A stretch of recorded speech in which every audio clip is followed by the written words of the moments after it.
الذي دنا فتدلى فكان قاب قوسين أو أدنى هو الذي سمي في السماء بأحمد وفي الأرضين بأبي القاسم المصطفى محمد. اللهم صل على محمد وآل محمد وعجل فرجه وعلى أهل بيته الأطيبين الأطهرين المعصومين المظلومين الذين أذهب الله عنهم الرجس وطهرهم تطهيرا.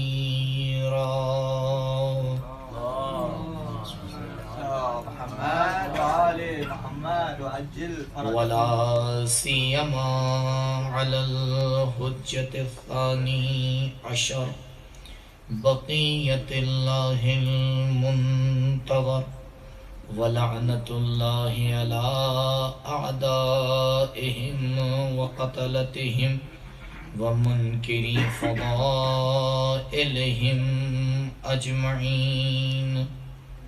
أما بعد فقد قال الله الحكيم في بيانه الكريم: أعوذ بالله من الشيطان الرجيم. يعطي الحكمة من يشاء ومن يعط الحكمة فقد أوتي خيرا كثيرا وما يذكر إلا أولو الألباب. درود محمد.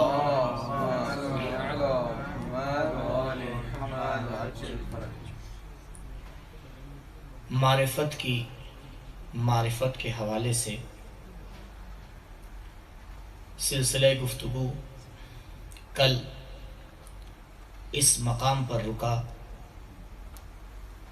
کہ انسان کی معرفت اور اس کے عمل کے درمیان جو ایک کڑی اور ایک واسطہ ہے جسے ایمان کہتے ہیں، اس کے حوالے سے آپ کی خدمت میں عرض کیا. اگر انسان عملی میدان میں اپنے آپ کو کمزور دیکھے، عملی میدان میں اس کے پاؤں لڑکھڑاتے ہوئے نظر آئیں، تو دو میں سے کسی ایک مشکل کی طرف رجوع کرے. پہلے اپنی معرفت کو کھنگالے. عین ممکن ہے کہ یہ معرفت اس درجہ نہ ہو جس پر ہونے کی ضرورت ہے، اور اگر معرفت کو کمال پر پائے تو پھر اپنے ایمان کو تلاش کرے، کیونکہ عین ممکن ہے معرفت ہو لیکن اس معرفت پر ایمان نہ ہو. لہٰذا آپ دیکھیں گے دنیا میں علم رکھنے والے زیادہ ہوتے ہیں، اپنے علم پر عمل کرنے والوں کی تعداد ان سے کم ہوتی ہے، کیونکہ یہ جو بیچ کی ایک کڑی ہے، اس کڑی کے اوپر غور نہیں کیا جاتا، اور بار بار انسان یہ پریشان رہتا ہے کہ مجھے معلوم تو ہے. ایک بہت آسان سی مثال آپ کی خدمت میں پیش کروں گا تاکہ بات کی وضاحت بھی ہو جائے اور ربط بھی ہو جائے. دنیا میں کون ایسا دیندار ہے جو اس بات کی معرفت نہیں رکھتا کہ علم یعلم بأن اللہ یرا؟ اے انسان، کیا تجھے اس بات کا علم نہیں ہے کہ پروردگار تجھے دیکھ رہا ہے؟ عربی میں اسے استفہام انکاری کہتے ہیں. علم یعلم کیا تجھے نہیں پتا؟ یعنی پروردگار کہہ رہا ہے تجھے پتا ہے، تجھے معلوم ہے، تجھے اس بات کی معرفت ہے، کوئی اس بات کا انکار نہیں کر سکتا، چاہے وہ دریا کی تہوں میں چلا جائے، چاہے وہ کسی بھی قصر اور مکان میں اپنے آپ کو لے جا کر چھپا لے، وہ کائنات کی آنکھوں سے تو اپنے آپ کو چھپا سکتا ہے، پروردگار کی آنکھوں سے اپنے آپ کو نہیں بچا سکتا۔ علم یا علم، کیا تمہیں اس بات کا علم نہیں ہے؟ کیا تمہیں اس بات کی معرفت نہیں ہے کہ بے ان اللہ یرا، کہ پروردگار تمہیں دیکھ رہا ہے؟ بتائے کون سا ایسا، میں نے دیندار کی قید لگا دی تاکہ مسئلہ بالکل کلیئر ہو جائے، نہیں تو آیت کا ظہور دیندار میں نہیں ہے، ہر انسان میں ہے، اب کوئی توجہ کرے یا نہ کرے۔ یعنی معرفت پروردگار ایک معرفت فطری ہے، اب اس فطری معرفت کی طرف کوئی متوجہ ہوتا ہے، کوئی نہیں ہوتا ہے۔ فی الحال اس گروہ کو لے لیتے ہیں جو متوجہ ہے، جہاں مسئلہ بالکل یقینی ہے۔ اور آپ دیکھیں، اگر آپ کسی سے پلٹ کے یہ کہہ دیجئے کہ خدا دیکھ رہا ہے، تو ایسے آپ کو گھورے گا کہ جیسے آپ نے اس کے اوپر کوئی تہمت لگا دی، یعنی وہ اس بات کو قبول نہیں کرے گا کہ اس سے کہا جائے کہ خدا نہیں دیکھ رہا ہے۔ تو یہ مرحلہ معرفت کا مرحلہ ہے۔ اب اس سے پہلے کہ میں مثال کو تکمیل کروں، بس ایک سوال یہاں پر قائم کر رہا ہوں۔ اگر ہمارے سامنے ایک ذات مقدس کھڑی ہو جس کا احترام ہم اپنے اوپر واجب سمجھتے ہوں، وہ ہمارے سامنے کھڑی ہو اور ہم اس کے سامنے کھڑے ہوں، لیکن ہمیں کوئی مشکل درپیش آ جائے اور ہم چاہیں کہ اپنے وجود کو ذرا سا ہلائیں، اس مقدس انسان کی معرفت اس بات کی اجازت نہیں دیتی کہ ہم پلک جھپکائیں۔ کیوں؟ کیونکہ اس کی ہمیں معرفت ہے اور ابھی ہم اس کے سامنے موجود ہیں۔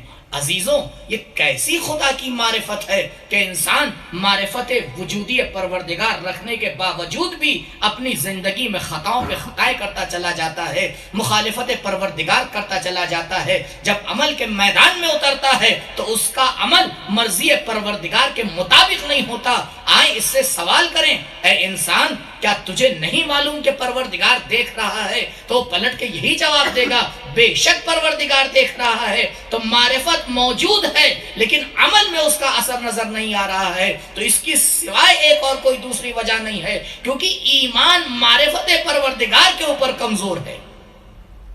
یعنی ابھی اسے اس انسان کے برابر بھی ایمان نہیں ہوا ہے کہ جس کے یہ احترام میں صاف اور سیدھا کھڑا ہے۔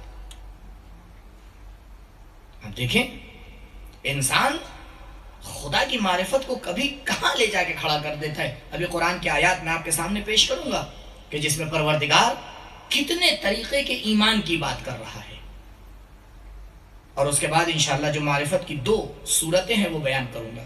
پہلے ایمان کے حوالے سے بات کو یہیں پہ ختم کر دیں، اور میں کیوں اس پہ تاکید کی، معرفت کو بگاڑنے کے لیے یہ ایک بہت اہم چیز ہے۔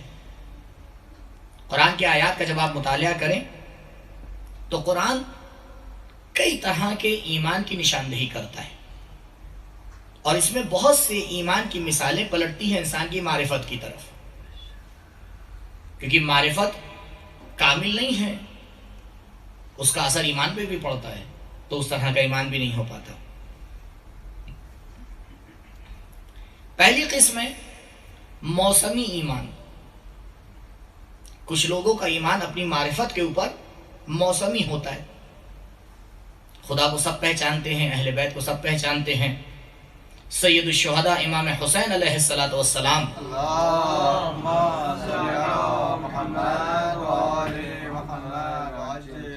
آپ بتائیں سب مانتے ہیں یا نہیں مانتے ہیں حضرت کو؟ ہیں؟ لیکن موسمی ایمان، جب رمضان کا مہینہ آتا ہے، جب محرم کا مہینہ آتا ہے، تو اب اس کا عمل بدل جاتا ہے۔ کیوں؟ کیونکہ وہ ایمان نہیں ہے جو ہمیشہ ہونا چاہیے۔ قرآن اسے تعبیر کرتا ہے موسمی ایمان سے۔ سورہ مبارک عنکبوت کی آیت نمبر 65. فَإِذَا رَكُبُوا فِي الْفُلْكِ، جب یہ لوگ کشتی پہ سوار ہوتے ہیں اور کشتی آگے بھور میں پھنس جاتی ہے، دعوا اللہ مخلصین لہ الدین، بڑے خلوص کے ساتھ اپنے پروردگار کو پکارتے ہیں. جب انسان گرفتار ہو جاتا ہے پھر دیکھیں کس طرح خدا کے سامنے گڑ گڑاتا ہے، پھر دیکھیں کس طرح سے اہل بیت یاد آتے ہیں. یہ تو رحمت اور کرم پروردگار اور اہل بیت ہے جو ہمارے طریقوں کو نہیں دیکھتے ہیں، اپنی رحمت پہ نظر ڈالتے ہیں. تمہاری معرفت کی کیا بات، تمہارے ایمان کا کیا بات، تم تو تب ہماری چوکھٹ پہ آتے ہو جب تمہیں ضرورت پڑتی ہے، اور جب ہمیں ضرورت پڑتی ہے تو تم بہانے بناتے ہو، اپنی گرفتاریاں ہمارے سامنے پیش کرتے ہو. جب دین کو ضرورت پڑتی ہے تو حسین کو 72 سے 73واں نہیں ملتا ہے، لیکن جب کائنات کو حسین کی ضرورت پڑتی ہے تو اکیلا حسین پوری کائنات کو بچانے کے لیے نکل پڑتا ہے. قرآن اس ایمان کو پیش کر رہا ہے سورہ مبارک عنکبوت میں. دوسرا ایمان دعویٰ، صرف دعویٰ ہونا ایمان کا. سورہ مبارک حج کی آیت نمبر 11، اس میں پروردگار اس ایمان کو پیش کر رہا ہے جس میں انسان آتا ہے صرف دعویٰ پیش کرتا ہے کہ ہاں ہم مومن ہیں. وَمِنَ النَّاسِ مَنْ يَعْبُدُ اللَّهَ عَلَى حَرْفٍ، لوگوں میں سے کچھ ایسے ہیں جو پروردگار کو مانتے ہیں، اس کے اوپر عقیدہ رکھتے ہیں، لیکن ان کا عقیدہ حرف کی طرح ہوتا ہے، یعنی غیر ثابت ہوتا ہے. اب ایک ادبی بحث اس کو چھوڑ کے آگے بڑھ رہا ہوں، یعنی ان کا ایمان مستقل نہیں ہوتا، غیر مستقل ہوتا ہے. صرف دعویٰ تو ہوتا ہے ایمان کا، لیکن حقیقت ایمان ان کے وجود میں نہیں پائی جاتی. تیسرا گروہ، کیونکہ اس کو میں پورا کروں تاکہ اگلی بات تک پہنچوں، اکراہی ایمان، یعنی زبردستی والا، کسی کے سامنے پڑ گئے تو ایمان لے آئے. ایک بڑی تعداد تھی مسلمانوں کی جو اس طرح سے ایمان لے کے آئی تھی. آیت کا ایڈریس نہیں لکھا ہے میں نے، آیت کو ڈھونڈ لیجئے گا، یہ آیت قرآن کی آیت ہے. قالت الاعراب آمنا، ایک گروہ آیا اور اس نے آ کے نبی سے فرمایا یا رسول اللہ ہم آپ کے اوپر ایمان لے آئے. قالت الاعراب آمنا، ہم آپ کے اوپر ایمان لے کے آئے، ایمان لے کے آئے ہیں ہم آپ کے اوپر. قرآن آواز دیتا ہے قل، اے نبی ان سے کہہ دیجئے لم تؤمنوا، یہ لوگ ہرگز ایمان لے کے نہیں آئے ہیں. ولیکن، ان سے کہیے یہ نہ کہیں کہ ہم ایمان لے کے آئے ہیں، ولیکن قولوا اسلمنا، ان سے کہیے کہ ابھی ہم اسلام لے کے آئے ہیں. ولما يدخل الایمان فی قلوبکم، اور ابھی ایمان تو ان کے دلوں کو چھوا نہیں ہے، اور یہ کہہ رہے ہیں کہ آمنا، ہم ایمان لے آئے ہیں. یہ کون سا ایمان لے کے آئے ہیں؟ ابھی تو ایمان نے ان کے دلوں کو چھوا نہیں ہے. اس کے بعد آخری مرحلہ ایمان کا. تو یہ جتنے بھی اقسام ہیں ایمان کے، قرآن کسی کو نہیں قبول کرتا، چاہے وہ زبردستی اور اکراہی ایمان ہو، چاہے وہ فصلی ایمان ہو، چاہے وہ کسی کو دیکھ کے تقلیدی ایمان انسان لے کے آیا ہو. قرآن کہاں سے بتا رہا ہے کہ یہ سارے ایمان بیکار ہیں؟ کیونکہ اس کے بعد جو پروردگار چاہتا ہے وہ نظر نہیں آتا. اب دیکھیے سورہ مبارک حجرات کی آیت نمبر 15، اس میں پروردگار اصلی ایمان کی طرف اشارہ کر رہا ہے، جس کو کہتے ہیں ایمان معرفتی، معرفت کے ساتھ ایمان. یہ ایمان وہ ایمان ہے، تو لہٰذا قرآن میں غور فرمائیے گا کہ ایمان کا لفظ الگ الگ معنی میں اور الگ الگ طریقے سے استعمال ہو رہا ہے. انما المؤمنون، اب پروردگار یہاں پہ آتا ہے مؤمنون کے بارے میں کچھ بتانا چاہ رہا ہے لفظ انما کے ساتھ. اور یہ لفظ انما تو ایسا جسے ہم اور آپ بڑے اچھی طریقے سے پہچانتے ہیں. کہ جو کس پہ دلالت کرتا ہے؟ حصر پہ دلالت کرتا ہے. یعنی اگر مومنین کے بارے میں صرف یہی آیت لے لی جائے تو کافی ہے. یعنی سورہ حجرات کی آیت نمبر 15 نچوڑ ہے پورے قرآن میں صفات مومنین کا. اگر صفات مومنین کا خلاصہ نکالا جائے تو یہ آیت ہے انما المؤمنون، بے شک اور بے شک فقط اور فقط مومنین یہی ہیں. کون ہیں؟ الذین، اب ایک ایک کر کے صفات قرآن بیان کر رہا ہے. الذین آمنوا، جو ایمان لے کے آتے ہیں. کس پر؟ اللہ پر. ورسولہ، اور اس کے رسول کے اوپر. تو آپ تو کہیں گے یہ تو پتہ ہی ہے ہمیں کہ اللہ اور رسول کے اوپر ایمان لے کے آتے ہیں. قرآن کہتا ہے نہیں، یہ تو ہمیں نہیں بتانا تھا، یہ تو مقدمہ تھا. آؤ اب ہم تمہیں بتاتے ہیں کہ ان کے ایمان میں اور دوسروں کے ایمان میں کیا فرق ہے. ان کا ایمان جس معرفت پہ ٹکا ہوا ہے، دوسروں کا ایمان اس معرفت پر نہیں ٹکا ہوا ہے. کیونکہ دوسرے صرف دعویٰ کرتے ہیں کہ خدا دیکھ رہا ہے، لیکن اب عمل کی منزل میں آتے ہیں تو ان کے اعمال بتاتے ہیں کہ انہیں خدا کا سان و گمان بھی نہیں ہے. وہ جب اپنے ایمان پہ آتے ہیں، ایک گروہ ایسا ہوتا ہے جب مشکلات میں پھنستا ہے تو اپنے آپ کو بڑا خدا سے قریب دکھانے لگتا ہے، لیکن جیسے ہی اسے آزادی ملتی ہے تو وہ اپنے اعمال کو اور اپنے کاموں کو آ کر کرنا شروع کر دیتا ہے. کہا نہیں، یہ بھی اللہ اور رسول کے اوپر ایمان لانے کا دعویٰ رکھتے ہیں، لیکن جو معرفتی ایمان ہے اس کی صفت کچھ اور ہے. الذین آمنوا باللہ ورسولہ ثم لم یرتابوا. غور فرمائیے گا، یہ وہ گروہ ہے کہ جو ایمان لانے کے بعد ذرہ برابر رسول پر، خدا پر شک نہیں کرتا. عزیزوں، شک معرفت کے مقابلے میں ہوتا ہے. جو چیز معرفت کو آ کر ختم کرتی ہے اس کا نام شک ہے. انسان جیسے ہی اپنی معرفت میں آ کے شک کرتا ہے اس کی معرفت متزلزل ہو جاتی ہے، آواز آتی ہے. اس کا مطلب یہ ہے تمہیں ابھی اپنی معرفت کی معرفت نہیں ہے. انسان کو اس وقت اپنی معرفت کی معرفت نہیں ہے، کیونکہ وہ تو یہ سمجھ رہا ہے کہ میں خدا پر ایمان لے آیا ہوں، لیکن زندگی کے ہر مرحلے میں قدم قدم پر خدا بند متعال کی معرفت میں شک کرتا ہوا نظر آتا ہے. محقق اردبیلی ہیں، عظیم علماء میں سے آپ جانتے ہیں. شیخ انصاری علیہ الرحمہ فرماتے تھے کہ ان کو مقدس اردبیلی نہ کہا کرو، کیونکہ ہمارے معاشرے میں جب کسی کے ساتھ لفظ مقدس لگ جاتا ہے تو پھر یہ سمجھا جاتا ہے کہ بس اس کا علم کی دنیا سے کوئی کام نہیں ہے، جبکہ وہ مجتہد مسلم تھے اور ان کی تحقیقات بڑے بڑے فقہا اس کو آ کے اس کے اوپر کام کرتے ہیں. پوری فقہ کا ان کا ایک دورہ ہے. عظیم شخصیت ہے، فقہا میں سے ہیں محقق اردبیلی. تو لہٰذا شیخ انصاری فرماتے تھے کہ ان کو محقق کہا کرو تاکہ پتہ چلے ان کی علمی شخصیت کیا ہے. ایک شخص آیا، نماز ختم ہوئی، نماز جماعت ختم ہوئی، آیا محقق کے پاس، کہا قبلہ اس وقت میں نے آپ کے پیچھے نماز نہیں پڑھی ہے اور ارادہ کیا ہے آئندہ بھی نہیں پڑھوں گا. کس کے پیچھے؟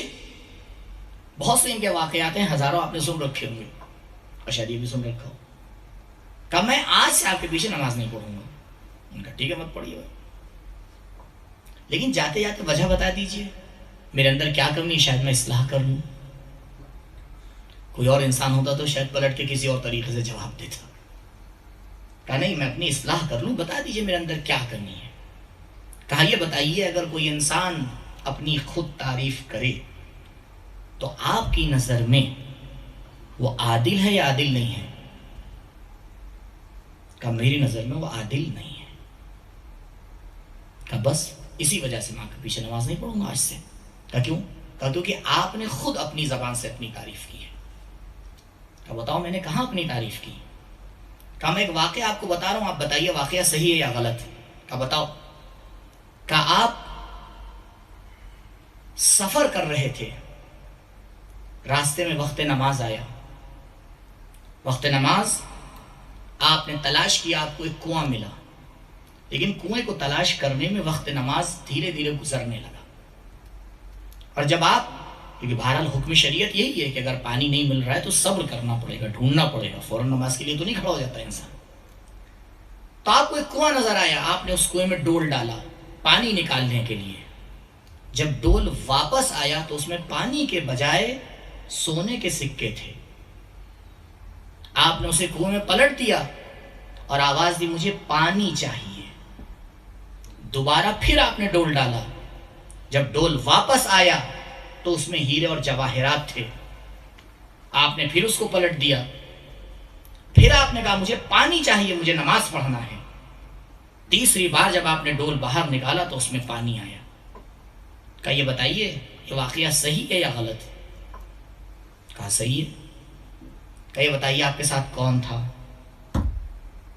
کہا کوئی نہیں تھا، میں اکیلے تھا. کہ اگر آپ اکیلے تھے تو یہ واقعہ مجھ تک کیسے پہنچا؟ کیسے پہنچا مجھ تک؟ عزیزو غور فرمائیے، بہت جلدی کسی مومن پر تہمت نہ لگا دیا کریے، کیونکہ ایسے ایسے چھپے ہوئے آپشن ہوتے ہیں جسے ہم اور آپ گمان بھی نہیں کر سکتے. اگر کسی کے ایمان کی معرفت ہے تو اپنے ایمان کی دلیل دینے کے لیے اس کے ایمان کے اوپر حرف نہ اٹھائیے. اب آپ بتائیں کیا آپشن ہو سکتا ہے یہاں پہ؟ کہا قبلہ اس کا مطلب یہ ہے کہ آپ نے خود یہ واقعہ سنایا ہے اور آپ نے خود اپنی تعریف کی ہے کہ میں ایسا انسان ہوں کہ جس نے نماز پڑھنے کے لیے نہ سونے کو دیکھا نہ جواہرات کو دیکھا. اگر ہم اور آپ یا کوئی اور ہوتا واقعا ختم ہو گئی تھی بات. محقق فرماتے ہیں بالکل تو نے جو کہا صحیح ہے، لیکن اب سن، حضور سرور کائنات محمد مصطفیٰ صلی اللہ علیہ وآلہ وسلم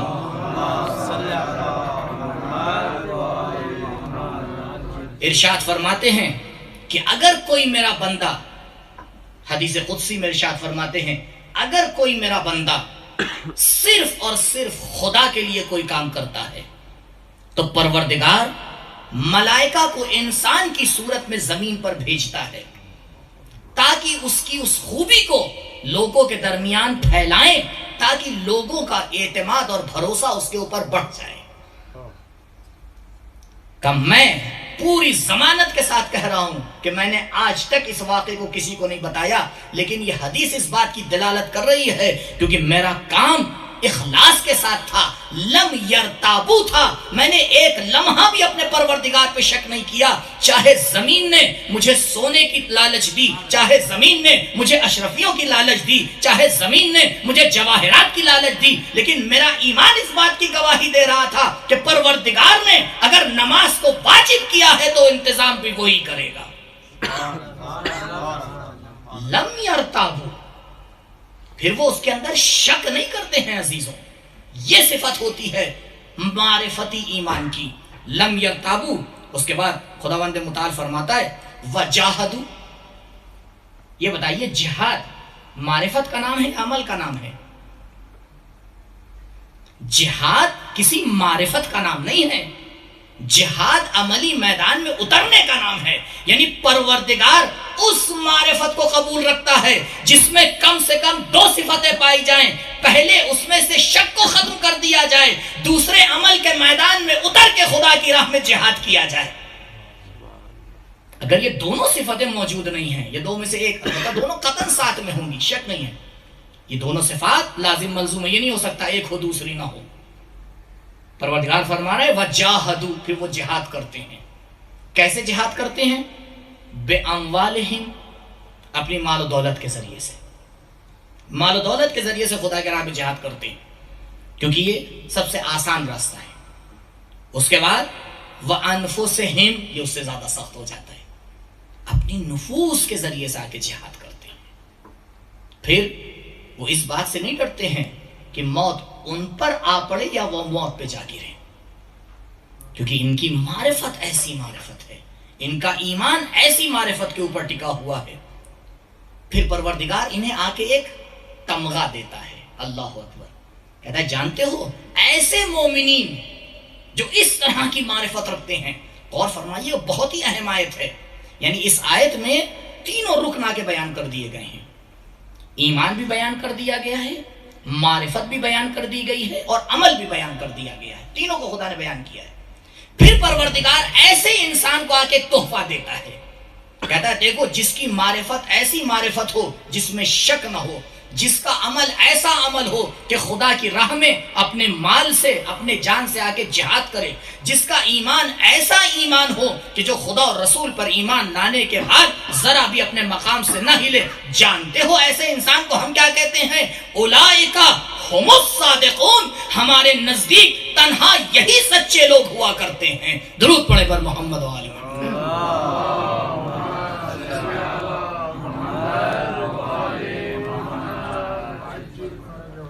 ہم تنہا ایسے گروہ کو صادق کہتے ہیں. اب آپ بتائیے قرآن صادقین کے بارے میں کیا کہہ رہا ہے؟ کیا کہہ رہا ہے صادقین کے بارے میں؟ کہہ رہا ہے کونوا مع الصادقین.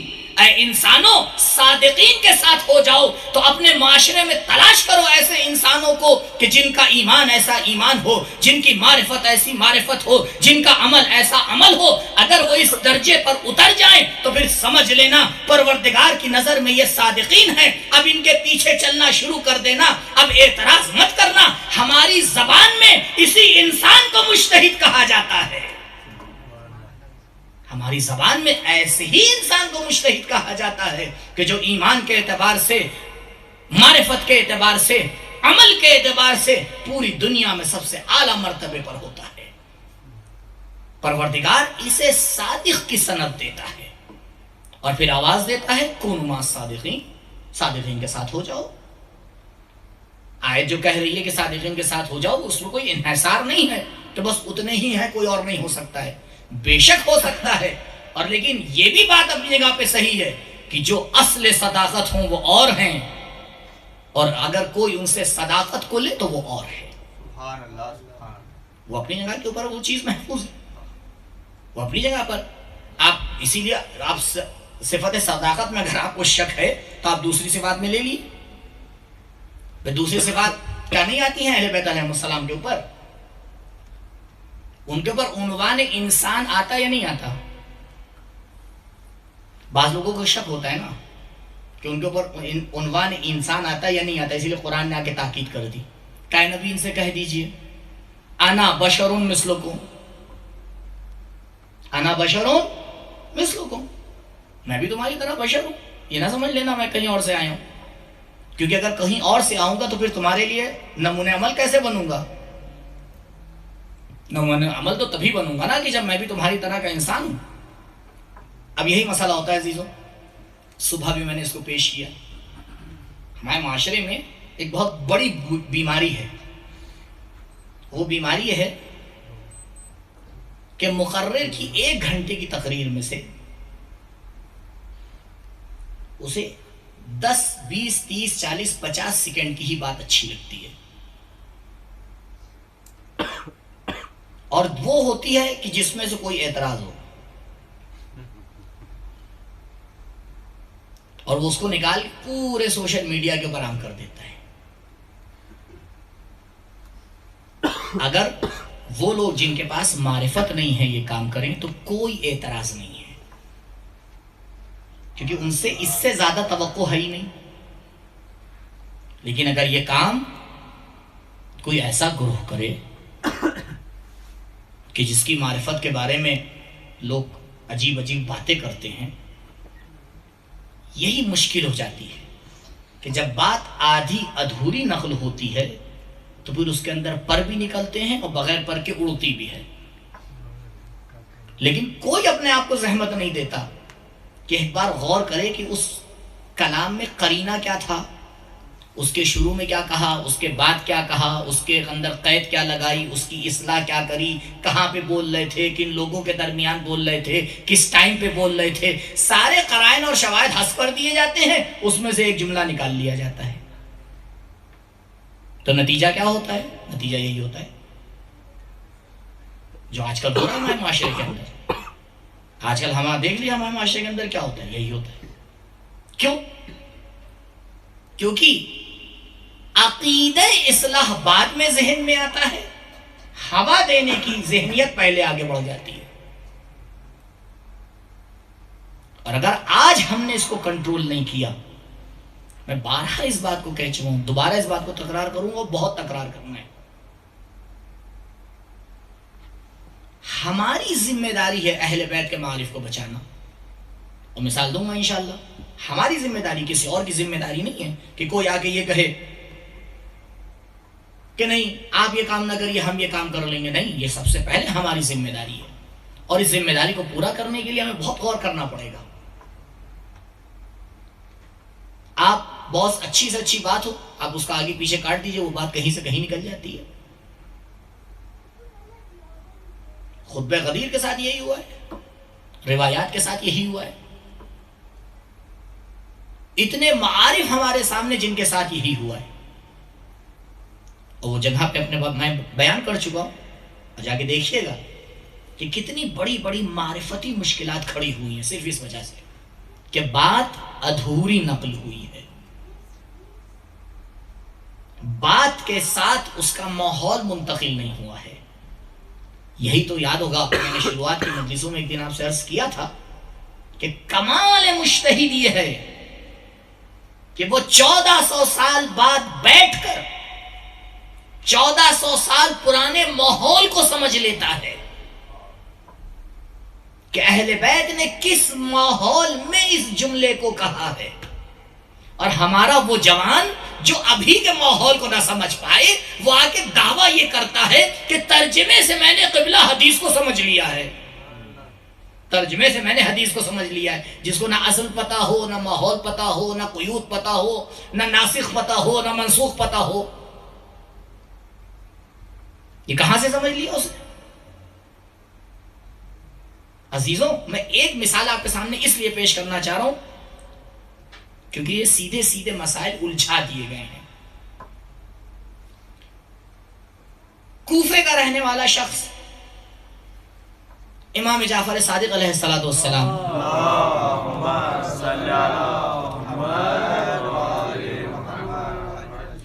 کے پاس آتا ہے، اور آنے کے بعد یبنا رسول اللہ مسئلتون، سوال ہے. بسم اللہ فرمائیے، کیا سوال ہے؟ مولا یہ بتائیے، اگر لباس نجس ہو جائے خون سے تو نماز میں اس کو پہنا جا سکتا ہے یا نہیں؟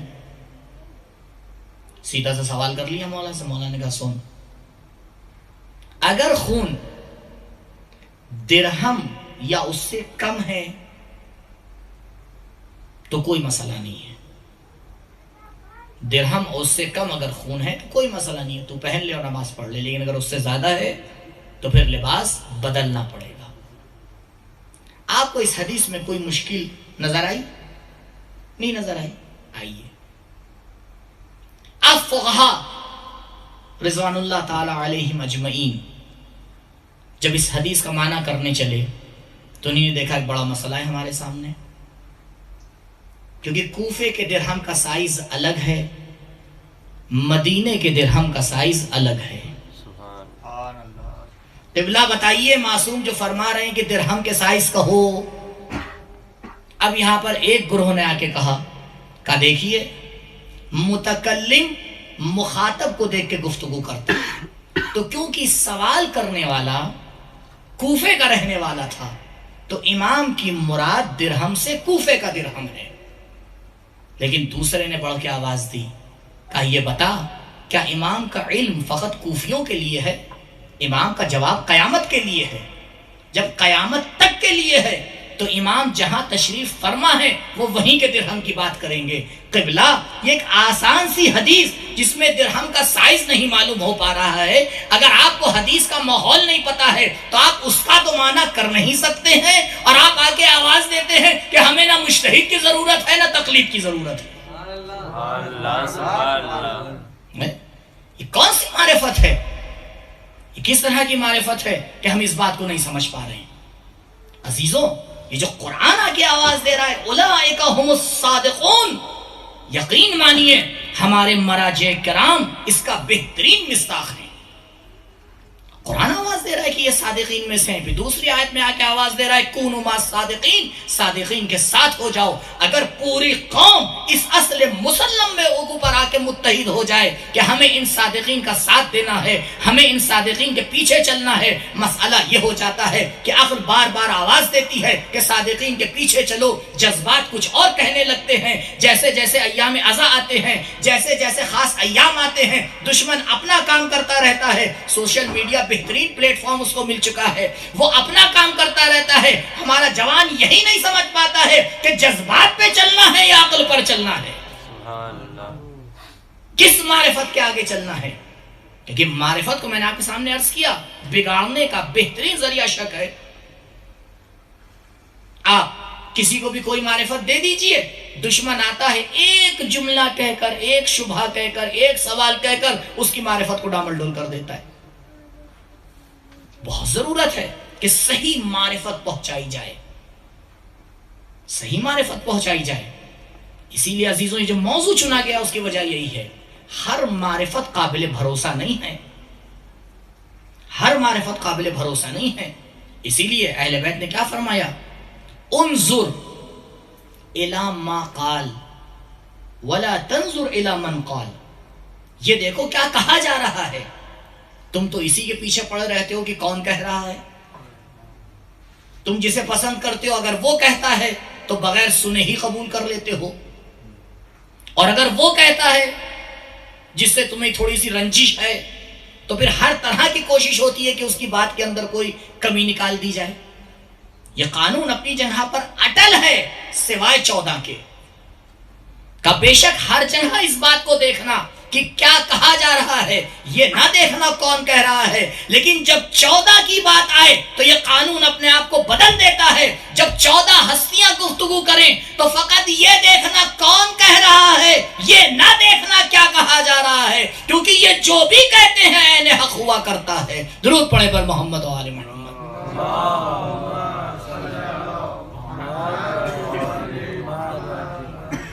اب اسی حوالے سے اسی کے سائے میں علماء نے آ کے معرفت کی 2 قسمیں بیان کی. معرفت کی ایک الگ تقسیم, 1-2 تقسیمات آپ کے سامنے عرض کر چکا ہوں, ایک اگلی تقسیم معرفت کی. فرماتے معرفت 2 طرح کی ہوتی ہے. معرفت 2 طرح, یہ اس تقسیم کے بعد اس کو ذہن میں رکھیے گا, یعنی معرفت, ایمان, عمل. اب اس پیرائے میں جب ہم آ کے معرفت کو دیکھتے ہیں تو معرفت 2 طرح کی ہوتی ہے. ایک معرفت وہ ہوتی ہے جو مقصود بالذات ہوتی ہے, جسے کہا جاتا ہے کہ یہ معرفت موضوعیت رکھتی ہے. لیکن دوسری معرفت وہ مقصود بالغیر ہوتی ہے. 2 مثالیں دوں گا بات کو روشن کرنے کے لیے. پہلی مثال, قبلہ, یہ مثال ان لوگوں کے لیے آسان ہے جو چشمہ لگاتے ہیں. جو لوگ چشمہ لگاتے ہیں تو وہ چشمے سے دیکھتے ہیں یا چشمے کو دیکھتے ہیں؟ کہ قبلہ دونوں باتیں صحیح ہیں.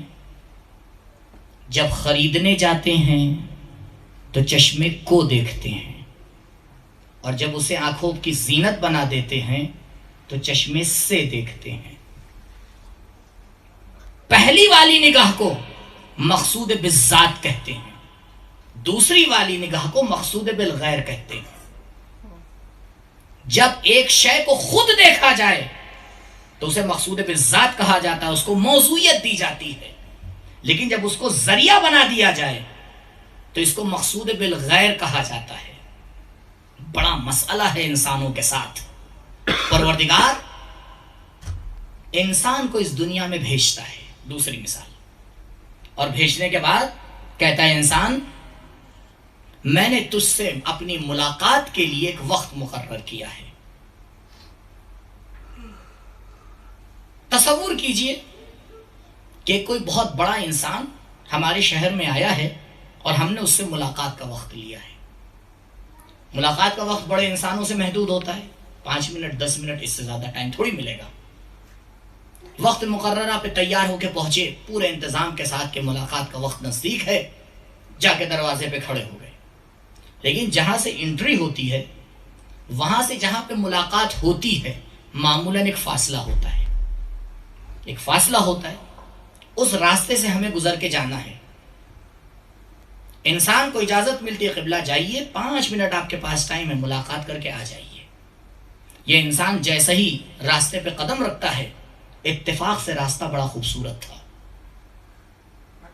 دونوں طرف پھلیاری تھی, دونوں طرف چڑیائیں چہچہا رہی تھیں. یہ انسان اس کے بجائے کہ اس کو یاد رہے اس نے کسی سے ملاقات کا وقت لیا ہے, یہ اس کی فضاؤں میں کھو جاتا ہے, یہ چڑیوں کی آواز میں کھو جاتا ہے, یہ پھولوں کی رنگینیوں میں کھو جاتا ہے, یہ پانی کی آواز میں اپنے آپ کو کھوتا ہوا پاتا ہے. ابھی یہ متوجہ بھی نہیں ہوا تھا کہ ایک دم سے اسے یاد آتا ہے قبلہ آپ کا وقت ختم ہو گیا ہے, ذرا واپس چلے آئیے. کہا میں تو ملاقات کے لیے آیا تھا, کہا ملاقات کا وقت محدود تھا. عزیزوں بس ہماری زندگی بھی اسی کی طرح کی ہے, اس میں ایک وقت مقرر کیا جاتا ہے, آؤ پروردگار سے لو لگا لینا. 10 منٹ کا وقت تمہیں دیا گیا ہے, پروردگار سے ملاقات کے لیے دیا گیا ہے. لیکن یہ انسان اپنے آپ کو دنیا کی رنگینیوں میں کھو دیتا ہے. جیسے ہی متوجہ ہوتا ہے اسرائیل آواز دیتے ہیں اب تیرے پلٹنے کا وقت آ گیا ہے. کتنی مشکلات میں انسان اس بات کو نہیں سمجھ پاتا, یہ معرفت حاصل نہیں کر پاتا. کہا دیکھ دنیا کی طرف تیری نظر اینک کو چشمے کو خریدنے والی نہیں ہونا چاہیے, چشمے سے دیکھنے والی ہونا چاہیے. دنیا اس وقت تیرے لیے محترم ہے جب تک تو اس سے خدا کو حاصل کر لے, لیکن جس دن یہ دنیا تجھے بہکانے لگے اپنے مولا کی طرح کہہ دینا خری غیری قد طلقت کے سلاسن, اے دنیا تو مجھے کیا آ کے بہکائے گی, میرا مولا تجھے طلاق دے چکا ہے, میں بھی تجھے طلاق دے رہا ہوں. لیکن جب تک دنیا آ کے راہ ہموار کرے پروردگار سے ملاقات کی تب وہاں پر نظر دنیا پہ نہیں ہوتی ہے, نظر دنیا سے حاصل کرنے والی شے پہ ہوتی ہے. 2 عالم دین, کچھ لوگ ہوتے ہیں نا علماء کے درمیان لڑانے والے, ایک کا مقر تہران میں, یہ مشروطے سے پہلے کی بات ہے, دوسرے کا مقر نجف میں. ناصر الدین شاہ کی صاحبزادی پہنچی نجف زیارت کے لیے, تو ان عالم دین کے پاس پہنچی, دیکھا بڑی فقیرانہ زندگی کر رہی ہیں. کہا قبلہ یہ کیا ایسی زندگی آپ کی؟ فلاں عالم دین, ان کا نام ہے علامہ رشتی, علامہ رشتی جو تہران میں رہ رہے ہیں, ان کے پاس تو بڑا مال و دولت ہے, بہت بڑا گھر ہے ان کا, آپ ایسے گھر میں رہ رہے ہیں. اور فرمایا آپ نے, اور یہ مسائل ہمارے اور آپ کے ساتھ تو ہوتے ہی رہتے ہیں ہمیشہ, کبھی آتے ہیں اس مولوی سے کچھ کہتے ہیں, ادھر جاتے ہیں اس مولوی سے کچھ کہتے ہیں, لیکن سمجھدار جو مولوی ہوتے ہیں وہ عوام سے بات نہیں کرتے, آپس میں گفتگو کرتے ہیں. تم بیچ میں کیا کر رہے ہو؟ اب انہی نے بھی یہی کام کیا. جو نجف کے عالم دین تو انہی نے جملہ کہا سن, میں طلاب کے درمیان رہتا ہوں, لہٰذا میری زندگی کا تقاضا یہ ہے کہ اپنی زندگی کو طالب علم کے لیول پہ رکھوں. سبحان اللہ. آیت اللہ رشتی کا مقابلہ تیرے باپ سے ہے, ناصر الدین سے ہے, لہٰذا ان کے لیے ضروری ہے وہ ایسے مقام میں رہیں. تو آج ہمارے مراجع پہ آواز نہ اٹھا دیجئے گا. ایک مرجع ایسے رہتا ہے, دوسرا مرجع ایسے رہتا ہے. زمانے کو تقاضے کو دیکھیے, جو طلاب کے درمیان رہتا ہے وہ ان کی طرح سے زندگی گزارتا ہے, جو امریکہ سے آ کے لڑ رہا ہوتا ہے وہ ایسی زندگی گزارتا ہے. درود پڑھے پر محمد و آل محمد.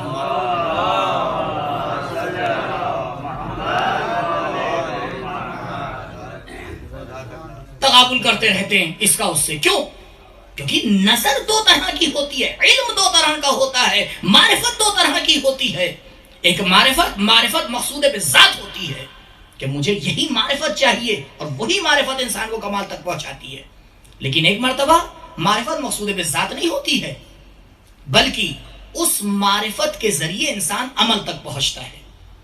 میں نے آپ کی خدمت میں ایک وعدہ کیا تھا, آج پورا نہیں ہوگا, وہ یہ اس وعدے کا مقدمہ ہے. کل بھی تو آپ کو بلانا ہے, کل بلانے کے لیے آج مقدمہ ہے کہ من عرف نفسہ فقط عرف ربہ. معرفت طولی ہے, صعودی ہے یا نزولی ہے؟ معرفت قطعا نزولی ہے, یاد دہانی کرا رہا ہوں کل کی, معرفت قطعا نزولی ہے. لیکن اس حدیث کا جواب اس مقدمے سے ہے, کیونکہ آج صرف مقدمے تک پہنچیں گے, جواب انشاءاللہ کل. تم اب خود اگر آپ کے ذہن میں آ جائے گا جواب تو بہت اچھی بات ہے، اس لیے مقدمہ کہہ کے پیش کر رہا ہوں تاکہ اس پہ غور فرمائیے گا کل تک. تو معرفت دو طرح کی ہوئی. کہ ایک معرفت مقصود بالذات. یہ ساری مثالیں صرف اس مسئلے کو حل کرنے کے لیے دے رہا تھا کہ ہم آگے ہر معرفت کو اس اینگل سے نہ دیکھیں میں سیکھ رہا ہوں تاکہ کروں، اور نہ اس اینگل سے دیکھیں کہ مجھے صرف اور صرف سیکھنا ہے، کرنے سے کوئی مطلب نہیں. کیونکہ دونوں طریقے کے ہمارے پاس معرفت موجود ہے، اور علماء دونوں کو آ کے الگ الگ نام دیتے ہیں. وہ معرفت جو خود مقصود ہوتی ہے اسے کہتے ہیں علم باطن اور علم حقیقی. اور اس کے بارے میں حجت ناطق امام جعفر صادق علیہ السلام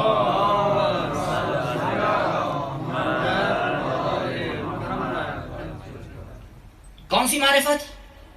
جو خود مقصود ہوتی ہے. اس کے بارے میں مولا فرماتے ہیں لیس العلم بکثرت التعلم. علم زیادہ سیکھنے سے نہیں آتا، زیادہ کتابیں پڑھنے سے نہیں آتا. بات پوری آخر تک سنیے گا، کیونکہ بعض لوگ ہوتے ہیں نا جیسے ان کو اپنی بات سمجھ میں آ جاتی چھوڑ دیتے ہیں. یہ واقعہ تو آپ میری زبان سے سن ہی چکے ہیں، یہ کیمرے کو ادھر والوں کو سنا دو.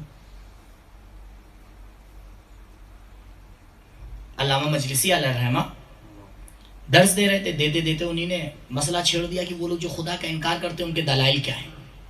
لیکن مسئلہ غلط ٹائم پہ چھڑ گیا تھا، کیونکہ مسئلہ چھیڑا، ان کے دلائل بیان کیے، رد کرنے سے پہلے اذان کا ٹائم ہو گیا. رد نہیں بیان کر پائے اس کی، لیکن یہ بیان کر دیا کہ جو لوگ کہتے ہیں کہ خدا نہیں ہے ان کے دلائل کیا. دوسرے دن درس شروع ہوا تو دیکھا ایک طالب علم غائب قبلہ. ایک دن گزرا پھر وہ نہیں آیا، تیسرا دن آیا پھر وہ نہیں آیا. تو انہوں نے کہا جاؤ بھیا بلا کے لاؤ، کیا ہو گیا، کیوں نہیں آ رہا ہے؟ کہا جا کے استاد سے کہہ دیجئے جو انہوں نے دلیل پیش کی تھی کہ خدا نہیں ہے مجھے بالکل سمجھ میں آ گئی. اب اس کے آگے پڑھنے کی ضرورت، جب خدا ہی نہیں تو آگے پڑھنے کی کیا ضرورت. تو ماشاءاللہ کچھ ہونہار طالب علم ایسے ہوتے ہیں کہ اپنے مطلب کی بات بڑی خوبصورتی سے پکڑ لیتے ہیں. لیکن جہاں اب یہ جملہ کتنا ماشاءاللہ سے خوبصورت ہے، لیس العلم بکثرت التعلم. کیا یہ آپ نے حوزہ اور نظام بنا رکھا ہے؟ آپ تو خود منبر سے پڑھ چکے ہیں لیس العلم بکثرت التعلم. علم کتابوں کے اندر نہیں ہوتا ہے، علم سیکھنے سے نہیں آتا ہے، علم مباحثے سے نہیں آتا ہے، علم استاد کے سامنے زانو طے کرنے سے نہیں آتا ہے. بل پھر کیا ہے؟ مولا فرماتے بل ہوا نور، بلکہ وہ تو ایک نور ہے. یقذفہ اللہ فی قلب من یشاء، خدا جس کے دل میں چاہتا ہے ڈال دیتا ہے. تو کیا ضرورت ہے کہ ہم اتنی محنت کریں؟ ڈال دے گا. بریکٹ ایک بات کہوں، خدا ہے، عام انسان نہیں ہے. جسے چاہا بانٹ دیا. پہلے وہ قلب کو تلاش کرتا ہے، اگر لیاقت دیکھتا ہے تب ڈالتا ہے، ایسے تھوڑی ڈال دیتا ہے. اسے کہتے ہیں علم باطنی، علم حقیقی. لیکن معرفت کی دوسری قسم جس کو علماء فرماتے ہیں معرفت ظاہری. غور فرمائیے گا، معرفت ظاہری. پہلی والی معرفت کے کچھ آثار ہیں، ایک دو آثار ہیں، وہ بھی آپ کی خدمت بحث کر دوں تاکہ بات یہیں پہ پوری ہو جائے. پہلا اثر اس کا کیا ہوتا ہے؟ معرفت حقیقی کا، جس کے بارے میں یہ حدیث ہے، کیونکہ یہ حدیث معرفت ظاہری کے بارے میں نہیں، یہ معرفت باطنی کے بارے میں. اگر انسان کے پاس معرفت باطنی آ جائے، اور یہ معرفت باطنی ٹائم لیمیٹڈ نہیں ہوتی کہ مثال کے طور پر 1 سال لگے گا سیکھنے میں، 10 مہینے لگ جائیں گے، کچھ نہیں، لمحتاً بھی آتی ہے. اور کربلا میں یہ مثالیں ہیں، بہترین مثالیں کربلا میں ہیں. یہ معرفت آئی یا نہیں آئی؟ بھئی یہ معرفت اگر نہیں آئی تو جناب حور کی زبان سے وہ جملہ کیسے نکلا؟ وہ معرفت ظاہری سے نہیں نکلا تھا، وہ معرفت باطنی سے نکلا تھا. اور بھی ہے کربلا کے اندر مثالیں کہ جہاں پر یہ معرفت موجود ہے. اس کے کچھ آثار ہیں جو علماء بیان کرتے ہیں. پہلا اثر اس کا، انسان کا صبر بڑھ جاتا ہے. جس کے پاس معرفت باطنی ہوتی ہے اس کا صبر بڑھ جاتا ہے. اب بلاؤں پر اور مشکلات کے اوپر وہ بڑی آسانی سے آ کے تحمل کر لیتا ہے. الذین اذا اصابتهم مصیبہ قالوا انا للہ و انا الیہ راجعون. اب مصیبتیں اس کے لیے آسان ہو جاتی ہیں، بلکہ جب وہ مصیبتیں اس کے اوپر پڑتی ہیں تب تو مسئلہ کچھ اور ہوتا ہے۔ کربلا میں کیا لکھ رہا ہے مختل کہ جیسے جیسے عصر کا وقت نزدیک ہوتا جا رہا تھا امام کا چہرہ کھلتا جا رہا تھا۔ یہ معرفت باطنی کا اثر ہوتا ہے۔ دوسرا اثر، غیب کا مشاہدہ کرتا ہے انسان، غیب کا مشاہدہ کرتا ہے۔ جب آ کے جناب ابو بصیر نے کہا، آنکھیں نہیں تھی ظاہری طور کے اوپر، کہ مولا اس سال حج میں کتنے زیادہ حاجی آئے ہیں۔ انہوں نے کہا ابو بصیر دیکھنا چاہتے ہو کتنے حاجی آئے ہیں؟ ایک اشارہ کیا، علم باطنی دیا۔ جیسے ہی علم باطنی عطا کیا مولا نے، سب کی برزخی صورت اور چہرہ سامنے آ گیا۔ فرمایا ما اقل الحجیج و اکثر الزجیج، حاجی کتنے کم ہیں، چلانے والے کتنے زیادہ ہیں۔ یہ معرفت جب آتی ہے تو پھر غیب کے پردے کھول دیتی ہے۔ تیسرا اثر اس کا یہ ہوتا ہے کہ انسان فنا فی اللہ سے نزدیک ہو جاتا ہے۔ ابھی ہر ایک صفت قابل بحث ہے، لیکن کیونکہ مجھے دوسری بھی باتیں آپ کی خدمت میں عرض کرنا ہے تو بس تیزی سے گزر رہا ہوں۔ تو یہ معرفت باطنی۔ آئیے معرفت ظاہری کے اوپر۔ معرفت ظاہری، اس کا اثر یہ ہوتا ہے، یہ ہمیں خدا سے دور اور نزدیک کرتی ہے۔ معرفت باطنی نہیں۔ اب آپ خود سمجھ گئے ہوں گے اس بات کو کہ معرفت ظاہری معرفت باطنی پر مقدم ہے۔ یہی قبرستان 9 ہے، وہاں آپ جائیے، اس کے دروازے کے اوپر ایک بورڈ لگا ہوا ہے، اس پہ ایک انسان کی تصویر بنی ہوئی ہے، کربلائی کاظم۔ یہ کون سا انسان ہے؟ یہ وہ انسان ہے کہ جسے لمحتاً معرفت باطنی مل گئی تھی۔ آیت اللہ مکارم شیرازی حفظہ اللہ ابھی زندہ ہیں، انہی نے خود اس سے ملاقات کی ہے۔ جب اس کو عربی کی عبارت لکھ کے دیتے تھے کاغذ کے اوپر اور ان سے کہتے تھے قبلہ پڑھیے، تو کہتا تھا یہ کیا، یہ قرآن تھوڑی ہے۔ وہ کہتے تھے غور کرو، کہتا ہے اندھے ہو گئے کیا، یہ قرآن تھوڑی ہے۔ یعنی وہ جو الف بے نہیں پڑھ پاتا تھا وہ قرآن کی آیات کو بخوبی پڑھ لیتا تھا۔ اور اگر قرآن کی ہمارے حوزے کی کتابوں میں آپ دیکھیں قرآن کی آیات ہوتی ہیں، تو جب اس کو کتاب کھول کے دکھائی جاتی تھی تو فوراً ہاتھ رکھ کے بتا دیتا تھا کہ یہ حصہ قرآن کی آیت ہے۔ عزیزوں، قرآن کی آیت اپنے وجود کو دکھا سکتی ہے، شرط یہ ہے کہ ادھر علم باطنی ہو، ادھر شرط یہ ہے کہ علم باطنی ہو، لیکن علم باطنی کا مقدمہ ہے علم ظاہری۔ علم ظاہری وہ علم ہے جہاں پر علم مقصود ہوتا ہی نہیں۔ بس 2 منٹ میرے ساتھ رہیے تاکہ آج کی گفتگو کا نچوڑ آپ کے سامنے پیش کروں۔ علم ظاہری، معرفت ظاہری مقصود بالذات ہوتی ہی نہیں ہے۔ معرفت ظاہری حاصل کی جاتی ہے تاکہ وہ ہمیں عمل تک لے کے آئے۔ اب اگر انسان معرفت ظاہری کو حاصل کر رہا ہے لیکن عمل کے میدان میں اس کے پیر لڑکھڑا رہے ہیں تو اس بات کا یقین کر لے کہ یہ معرفت نہ معرفت ہے نہ علم ہے۔ اور جب انسان اس معرفت میں کمال تک پہنچتا ہے تب پروردگار اسے اس لائق سمجھتا ہے کہ اب اسے معرفت باطنی عطا کی جائے۔ عزیزوں، اگر معرفت باطنی انسان چاہتا ہے تو پہلے اسے معرفت ظاہری میں قدم رکھنا پڑے گا، اور یہ معرفت ظاہری اگر بغیر عمل کے نظر آئے تو سمجھ جائیے گا اصطلاحات کا انبار تو ہو سکتا ہے لیکن پروردگار سے نزدیک کرنے کا ذریعہ نہیں ہو سکتا۔ پروردگار سے نزدیک کرنے کا یہ ذریعہ معرفت نہیں ہو سکتی، کیونکہ پروردگار اس معرفت کو آ کے وسیلہ بناتا ہے جو معرفت انسان کو خداوند متعال سے آ کے نزدیک کرے۔ ہزاروں، ایک مثال آپ کی خدمت میں عرض کروں گا۔ علماء کو علم ہوا کہ بایزید بستامی کسی شہر میں آئے ہیں، پہنچے ملاقات کرنے کے لیے، ابھی ملاقات چل ہی رہی تھی کہ ایک دم سے خبر ملی کہ کوئی اور عارف بھی شہر میں آیا ہے۔ تو بایزید نے کہا کہ چلو اس عارف سے مل لیتے ہیں، کچھ سیکھ لیتے ہیں۔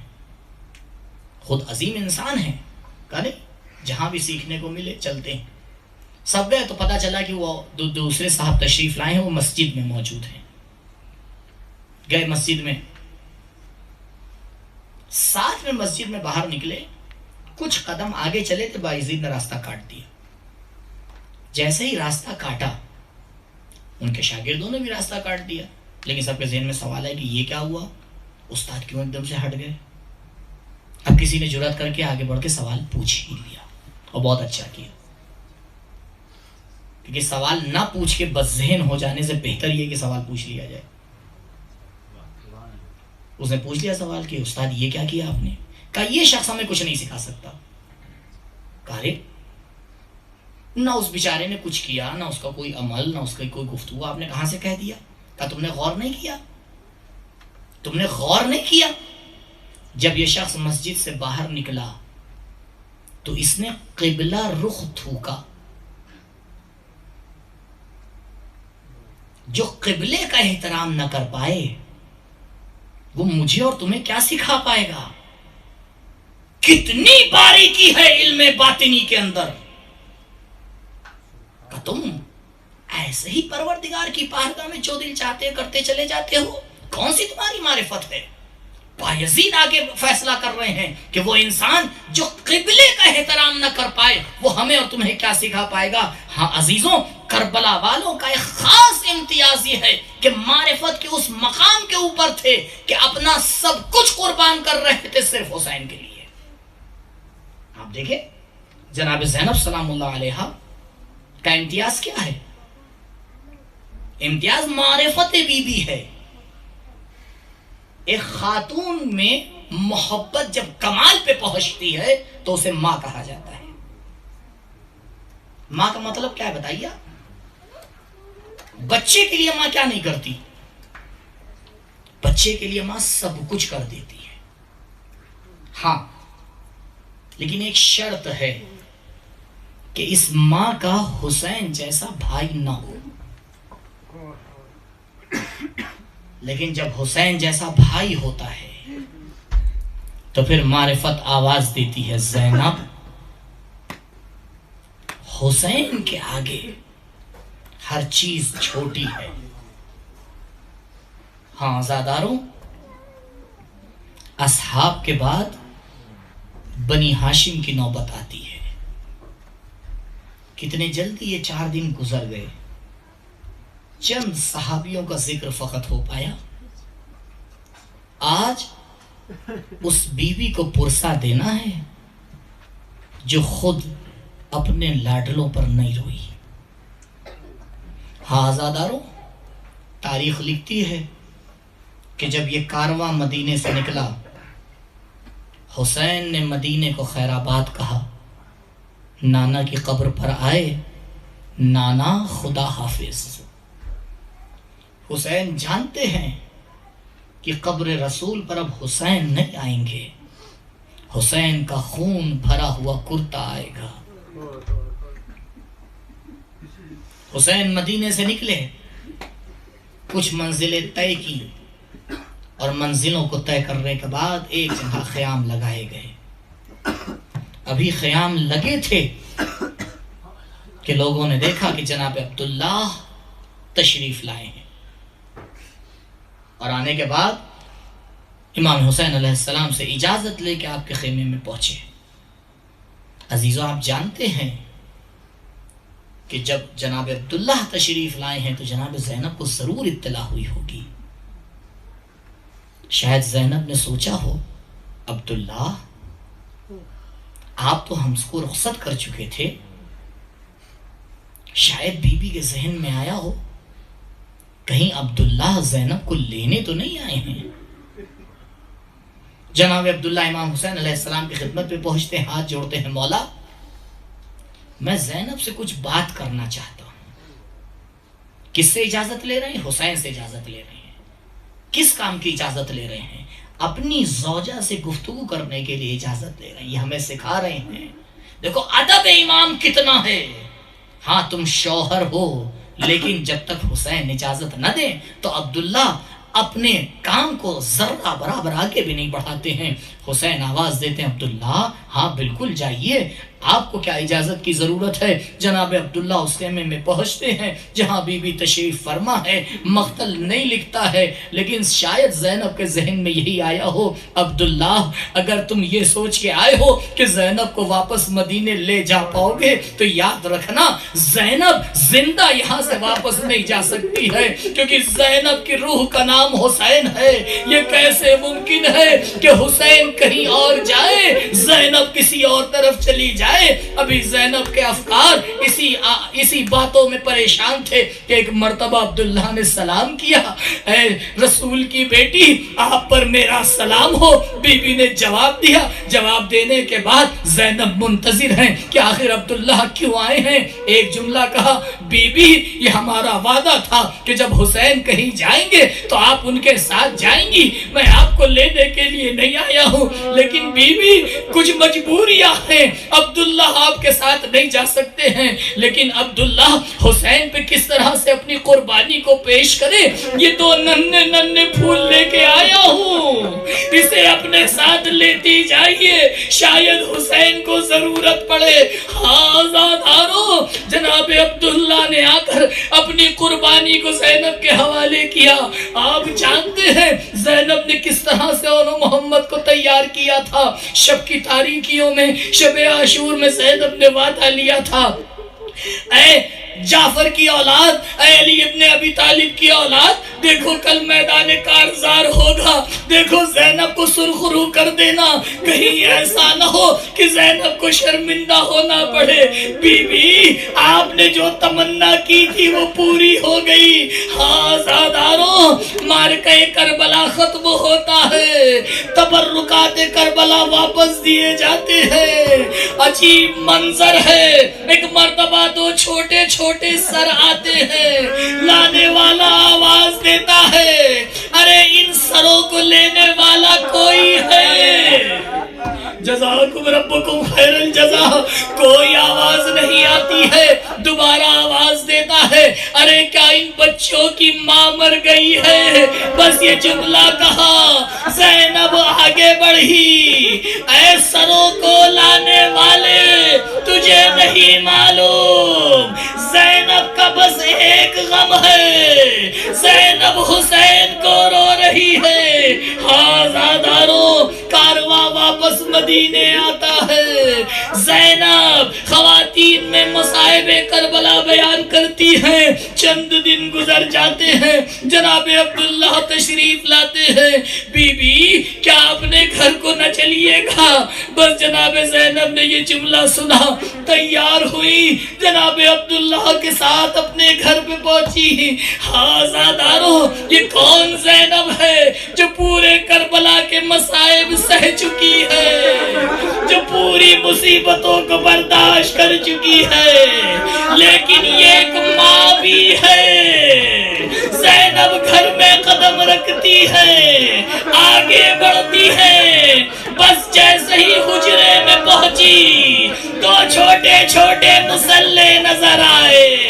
اللہ اکبر، ماں کی ممتا تڑپڑائی، آگے بڑھی، مسلح کو اٹھایا، سینے سے لگایا.